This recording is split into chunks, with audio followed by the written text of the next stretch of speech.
I gotta learn how to do this. Y'all, okay, I'm Adriana with DAWA Studios here at South by Southwest. We are doing some impromptu artist interviews here in Artist Village, y'all. And today we have a person that has been working on some really cool things for a while, and we are so honored and just ecstatic to learn a little bit more. So today we have Dana. Am I pronouncing your name correctly? Yes, you got it right. Usually Americans say Dana, which is horrible. It's Dana, D-A-N-A. Rhymes with Spanner. Rhymes with Spanners. Gillespie. How are you doing today? I'm very well. It's not my first time in Austin. I have been here about 6 years ago, but not for South by Southwest. So I'm here with my full band, which is particularly nice. And we're releasing my 73rd album here as an NFT. In fact, here it is. It looks like this. Da-da. Da-da. Yeah, so, but I started making albums. My first album was in 1965. Yeah. So when but I made singles in 1964, so I've been around forever. Yeah, you've been doing the thing for a while. Yeah, I was writing songs from the age of 11. I didn't know that one could actually make a career out of it. But interesting. In the 60s were great. The scene was small. I had very good friends. I had on my first album Jimmy Page from Led Zeppelin played on my album. And I sang on do you know David Bowie? I know David Bowie. Okay, listen. Right. Well, I sang also on the Ziggy Stardust album, and Bowie wrote a song for me called Andy Warhol, which is on this new album. It's on the new album, I heard. Yeah, so I'd just been around forever, and in between I made some dreadful movies, falling out of bits of leather, fantasy horror films. Yeah. But they were just something I did when I needed a bit of work. Yeah. But music is my thing, and I'm really happy to be here in Austin. No, we are so happy to have you. You said this is your first South by Southwest. Yeah, absolutely. Goodness. So on Friday, we're performing here in the Fairmont Hotel at 5 o'clock. But Saturday, I think this will be a kind of the cooler one. Is it something called the Continental Club? Do you know the place? Is it nice? It is really cute. I've heard it's nice. Very chill vibes. And, we're kind of a chill, vibey city in that way. And I think you'll love it. I'm pleased. The band is called the London Blues Band. But actually, we don't only do blues. We do some other stuff. Like the Andy Warhol song is obviously not blues. But we could do blues till it's coming out of our ears. But what is strange for me is that here at South by Southwest, you only have a kind of 40-minute slot to do your thing. Yeah. We're used to doing 3 hours on stage. Even at my age, I should be at home in bed. The stamina, okay. Well, yeah, but stamina, I think that goes with, for years I've trained every day, I swim every morning. I don't mean training like weightlifting, but just being out there on the road. Yeah. That kind of keeps one's mental state together, actually. I love that. And I love that you bring that up because I literally talk about mental health and people's brains all day. That is kind of how I got involved in talking to artists in the first place, just kind of being curious about how they care for their brain. So being that you have such longevity in this crazy industry, what are some ways that you care for yourself? Well, in the 60s and 70s, I did lots of things where many people would have said I wasn't caring for myself. Yeah. But actually I was. It was, the 60s, everyone, hippies, and everyone was having a wild time. It was a bit of a psychedelic time, but those were those days. But I've always been, when I was in my teens, 13 actually, I was the British junior water ski champion for 4 years. So, and I was in the snow ski team. I was super fit. Yeah. And I was the first Mary Magdalene in a show called Jesus Christ Superstar. And that was a huge, famous legendary, show. iconic. Okay. Yeah, so if you're in a West End, which is like being on Broadway, but the equivalent in London, if you do shows like that, you have to be fit. You're doing 8 shows a night. So that means dance classes and being fit. But I discovered for me in my later years, for the last 40 years, I go every morning. Around the corner I live, there's a swimming pool. Yeah. And I stand up to here in water and I do aquasize, water exercises, which is low impact. People often say to me, how do you keep going? Your instrument if you're the singer, your body is your instrument. Yeah. And so you really, as you get old, you can't abuse it in the way that you did when you were younger. You have to make a few choices in life. And so water has always been my thing. So every morning I swim. Yeah. And I'm doing kind of things under the water. And it just makes you feel good, and it sets you up for the day. And I mean, I've done clubs where we do 5 sets a night. I don't often do that now, but I regularly do clubs where there's 3 sets a night, and that's quite tough, but it toughens you up. And let's face it, music and singing, but music gives everyone joy. It does. Not just for the performers, hopefully for the audience too. Exactly. I'm hoping some of them are going to turn up at the Continental Club. I'm sure they will. Listen, that is like really cool, a really cool venue, I think, to perform at your first South by as a blues singer. Well, okay, let me ask you this, though. Do you consider yourself a blues singer? Well, yes, but, being British, I don't copy any blues style, you know. I mean, I grew up listening to somebody called Bessie Smith from the 1930s. Oh, so yes, I can do that style. And I know I'm really good at it because I sang that from the age of 11. Yeah. But I don't go out and try and pretend to be, some black rasping singer like some of them are, like Coco Taylor, but she's no longer alive. Yeah. But that's not my style. I like the ones that have slightly naughty lyrics. I mean, sometimes very naughty lyrics. On this new album, we got one song called My Girl's Pussy. Now, you might think I'm singing about something else, but as you can see on my shirt, my shirt is covered with pussycats. So I like songs where you can be a bit double-sided. I do a song called FCK Blues. FCK, the only thing that's missing is you. Because I like it to be. That. So I like humor in blues. I don't do depressing blues. I mean, I can do, my man's done left me, the bastard. But I choose not to. I choose to be happier. And I had this #1 hit in Europe with a song called Move Your Body Close to Me.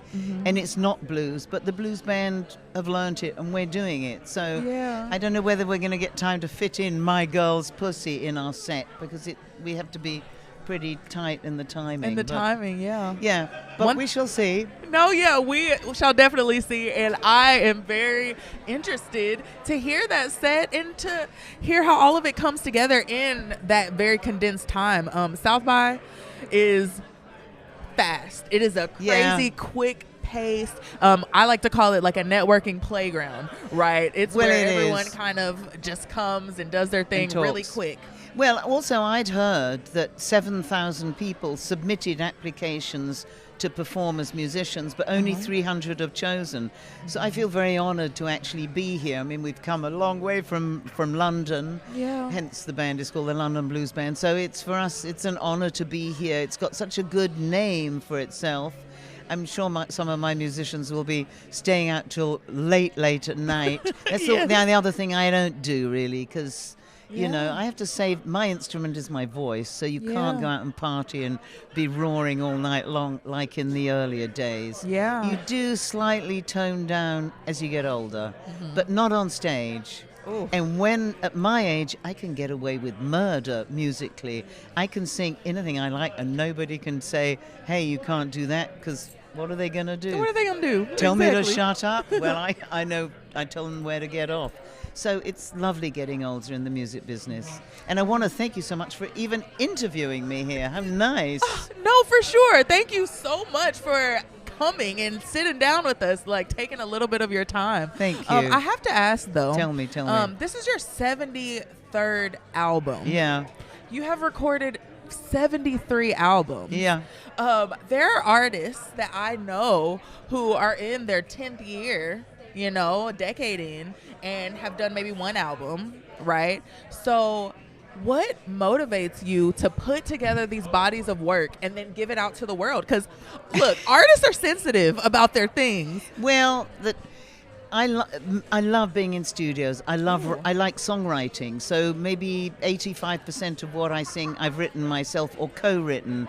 So once I've written a song, I don't want it to just sort of disappear into the ether. I like to get things sorted, so I'm in the studios, and I've worked with fabulous musicians in my day. Yeah. And I've also done 10 albums in an Indian language called Sanskrit, which not many people know how to do that. Yeah. And so I love Indian music. So and then I worked a lot in Europe. So I made albums over there, not just in England. So wherever I've been, I just keep making records. The thing is, the business has really changed. All this, people don't actually have CD players anymore. Some of them have vinyl, but, people don't have CD players in their cars anymore. Yeah. And I'm so old-fashioned, I just have a cassette machine in mine. But, there's no point in singing or songwriting if you can't get your music out there. Yeah. So that's why I keep getting the songs released. I love that. And friends that are listening, okay, I need y'all to understand that I know that you want to hold your things very close to your chest, and that you sometimes are super anal about what you put out. But I think that if you have that drive and that spirit and that talent, like, it's not meant to be held in. Like, you're supposed to literally share it. No, with don't others. be anal. Yeah. Never be anal. Please try. Put it out there. Put it out there. Because somebody's going to like it. And you never know. Some freak thing, somebody might hear something. Some freak thing could suddenly be a hit album, a hit record, or a song might be used in a TV commercial. I always say songwriting is the musician's pension. So maybe when you get older than me and you're senile and gaga and can't be performing anymore, somebody may be singing some of your songs. That's when you'll get your money in. Oh, I love that. So Can you just repeat that? It's the musician's pension. Oh, the red lights come on, yeah. So keep writing, keep producing, keep putting the music out, because you never know. Something may suddenly come along, and that will be your pension that will sustain you so you have enough money to buy your cat food. So you can buy your cat food, okay? I love that you say that. I've literally been talking about songwriters since last night. Like, every single conversation I've had with people has been about the importance of songwriting, whether you do it yourself or you source, other people. But to do something that you feel in your heart and then to put it out to music. I mean, I don't know how to rap. I can't rap. I like melody. Yeah. So I like melodies for me it's very, very difficult to get my head around rapping because I can't do it. But what I can do is sing. So I like a melody, and I would like to just keep doing it till I literally keel over, preferably not on stage. That would be ungracious. But I'll just do it till the day I die. Yeah. Like somebody like Tony Bennett or these older guys, they just keep doing it. Or B.B. King kept doing it till he couldn't do it anymore. That's what I shall be doing. I love that. That just speaks to longevity, and it speaks to just so many things, like perseverance and the fact that, like, you can do it and you did not give up, and it is a thing that is, like, literally in your soul. That just that makes my heart smile. You should never give up. I mean, when I started writing my first lot of singles in 1964, I had no idea that it could be a profession. And then, the times when I knew Bowie and we both had the same management, neither of us thought he might have dreamt that he was going to make it in America. But America seemed very far away to us then. Yeah. In those early days, most people didn't even have a passport. So you couldn't travel anywhere. Yeah. So the only people that we'd heard of in England, let's say in the early 60s, was Elvis Presley. That was the only one that made it to England. You couldn't get records, you couldn't get anything. So the whole business has changed, and I'm hopefully evolving with it. But I'm realizing that I'm not quite as techno-savvy as everyone here is at South by Southwest, because you've all got, you're all doing things on machines. But at all times. Yeah, but, this NFT thing, is a whole new thing for me, and I'm really proud that the album is now as an NFT. Yeah. Yippee. That is super dope. So one last question before we wrap up. What is one piece of advice that you would give maybe newer artists who are on the come up, who are just trying to grind it out and get some traction? Well, I would say not just to young artists, but to anybody in life, listen to your heart. Trust in your heart. Yeah. Other people are going to bullshit you. You're going to fall over flat on your face. and that's of course how you learn. You know, the more mistakes you make, the more learning you can have. Yeah. But just keep on keeping on is my advice. Don't ever give up. And you know, it's a difficult thing to say because it's a tough business, but frankly, what else can you do? If it's in your heart, you've got to bring it out, because if you don't, you're going to get sick, or you're going to wish you may be older in life and you will be looking back and thinking, why didn't I take that chance? Yeah. Just do it. The worst that can happen is that you fail, but actually then you'll do something else, but just keep with it. Yeah. And this Texas, and especially here in Austin, is meant to be like the center of music for America. So, you know, anyone that's young and aspiring to get into the business here, just go for it. Yeah. And don't listen to any old twit somewhere saying, no, don't do it. Follow your heart, listen to your heart, and trust in your heart.